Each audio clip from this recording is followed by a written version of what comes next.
భద్రాచలంలోని అంతర్భాగంగా ఉన్నటువంటి 5 గ్రామ పంచాయతీలను వెంటనే తెలంగాణలో కలపాలని తెలంగాణ జనరల్ స్టూడెంట్ జేఏసీ రాష్ట్ర అధ్యక్షులు గడ్డం శ్రీరామ్ డిమాండ్ చేశారు. తెలంగాణ జనరల్ స్టూడెంట్ జేఏసీ ఆధ్వర్యంలో 5 ముంపు గ్రామాలకు చెందిన విద్యార్థులు ఓయూ ఆర్ట్స్ కాలేజీ ఆవరణలో సమావేశమై నిరసన వ్యక్తం చేశారు. ఈ సందర్భంగా గడ్డం శ్రీరామ్ మాట్లాడుతూ కేంద్ర పునర్విభజన చట్టం ప్రకారం భద్రాచలంలోని 5 మండలాలు ఆంధ్రప్రదేశ్ లో విలీనం చేయడం జరిగిందన్నారు. దాంతో పాటుగా భద్రాచలంలో అంతర్భాగమైనటువంటి 5 గ్రామ పంచాయతీలు భౌగోళికంగా తెలంగాణలో ఉన్నప్పటికీ సాంకేతిక కారణాలతోటి 5 గ్రామాల ప్రజలు గత 10 సంవత్సరాలుగా నిర్జీవంగా కాలం వెళ్లదీస్తున్నారని ఆవేదన వ్యక్తం చేశారు. ఇప్పటికైనా 2 రాష్ట్రాల ముఖ్యమంత్రులు సమావేశమై భద్రాచలంలోని అంతర్భాగమైన 5 ముంపు గ్రామాల సమస్యకు శాశ్వత పరిష్కారం చేసి అక్కడి ప్రజలకు విముక్తి కలిగించాలని కోరారు. అదేవిధంగా 2 రాష్ట్రాల ముఖ్యమంత్రులు త్వరలో భేటీ కానున్న నేపథ్యంలో ఇదే విషయాన్ని మరొకసారి 2 రాష్ట్రాల ముఖ్యమంత్రులను కలిసి వారి దృష్టికి తీసుకుని వెళ్తామని తెలిపారు. భౌగోళికంగా తెలంగాణలో ఉన్న ఆంధ్ర చేత పరిపాలించబడుతున్న 5 పంచాయతీలను తెలంగాణ కలపాలని గుర్తించాలి. తెలంగాణలో భౌగోళికంగా ఉన్నటువంటి ప్రాంతాలు ఎటపాక, పిచికలపాడు, కన్నాయిగూడెం, పురుషోత్తపట్నం, గుండాల ఈ ప్రాంతాలు ఈరోజు తెలంగాణలో భౌతికంగా ఉన్నప్పటికీ కూడా పరిపాలన రీత్యా మాత్రం ఆంధ్ర చేత పరిపాలించబడుతుంది. ఇప్పటికీ తెలంగాణ వచ్చిన నాటి నుంచి వారందరూ కూడా దాదాపుగా 11 సంవత్సరాల నుంచి నిర్జీవంగా బతుకుతున్నారు ఆ ప్రాంతంలో. మరి అటువంటి వ్యక్తులందరికీ కూడా ఈరోజు న్యాయం చేయాలని చెప్పి కోరుతున్నాం.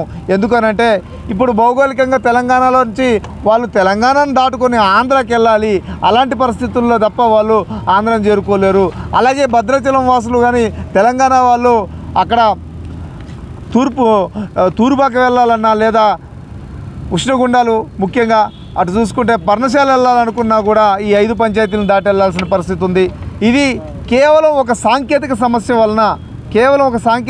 వలన తెలంగాణలో ఉండి ఆంధ్రాకి వెళ్ళబడి ఆ సాంకేతిక సమస్య ఏంటంటే ముంపు మండలాలు ఎప్పుడైతే ఉన్నాయో ముంపు మండలాలను మొత్తాన్ని కూడా ఆంధ్రాకి కేటాయించాలని చెప్పి పునర్విభజన చట్టం బీజేపీ గవర్నమెంట్ వచ్చినప్పుడు చేసే సమయంలో అప్పుడు జరిగింది ఏంటంటే భద్రాచలంలో ముంపు మండలాలన్నీ కూడా river capturing area, Polavaram affected area అదంతా కూడా ఆంధ్రాకి ఇవ్వాలని అనుకున్నప్పుడు భద్రాచలంలో అంతర్భాగంగా ఉన్న ఈ 5 గ్రామ పంచాయతీలని మరిచిపోయి భద్రాచలం పట్టణాన్ని ఒక్కదాన్ని ఉంచి మిగిలిన ప్రాంతాన్ని మొత్తాన్ని కూడా ఆంధ్రాకి ఇవ్వడం జరిగింది.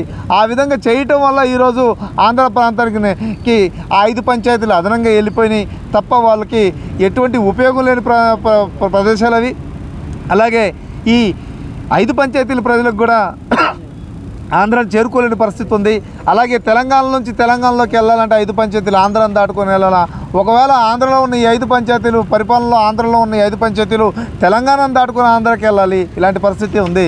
ఈ విచిత్రమైన భౌగోళిక పరిస్థితిని మొత్తాన్ని కూడా సమస్యను పరిష్కరించాలి అంటే లాస్ట్ టైము చంద్రబాబు నాయుడు గారు వచ్చినప్పుడు అప్పుడు స్వాగతం తెలిపినాం. విద్యార్థి జేఏసీ తరపు నుంచి స్వాగతం తెలిపి మేము భద్రాచలంలో ఆ రోజు మాట్లాడటం జరిగింది చంద్రబాబు నాయుడు గారు తప్పకుండా ఖచ్చితంగా దీన్ని మేము పరిశీలిస్తాం, మా గవర్నమెంట్ వస్తుందని చెప్పారు. ఇప్పుడు మీ గవర్నమెంట్ వచ్చింది, అలాగే కేంద్రంలో కూడా మీకు అవకాశం ఉంది కాబట్టి ఈ సమస్యను పరిష్కరించి నిర్జీవంగా బ్రతుకుతున్నటువంటి ఆ 5 గ్రామ పంచాయతీ ప్రజలందరికీ కూడా జీవం పోయాలని చెప్పి 2 ముఖ్యమంత్రులను కోరుతున్నాం. ఇందులో ముఖ్యంగా పొదెం వీరయ్య గారికి మేము ధన్యవాదాలు తెలుపుకుంటున్నాం. ఆయన ఉన్నప్పుడు మేము రేవంత్ రెడ్డి గారిని పిసిసి చీఫ్ రేవంత్ రెడ్డి గారిని కలవటం జరిగినప్పుడు ఆ సమయంలో వారు ఏం చెప్పారంటే ఖచ్చితంగా మేము దీన్ని ఎట్లయినా సరే దీన్ని మేము పరిష్కరిస్తామని చెప్పడం జరిగింది. అదే సమయంలో వీరయ్య గారు పార్టీలో వాళ్ళ మేనిఫెస్టోలో పెట్టే విధంగా చేసినందుకు వారికి కృతజ్ఞతలు తెలుపుతున్నాం. అలాగే కిషన్ రెడ్డి గారు కూడా వారు ఏమాత్రం మూమెంట్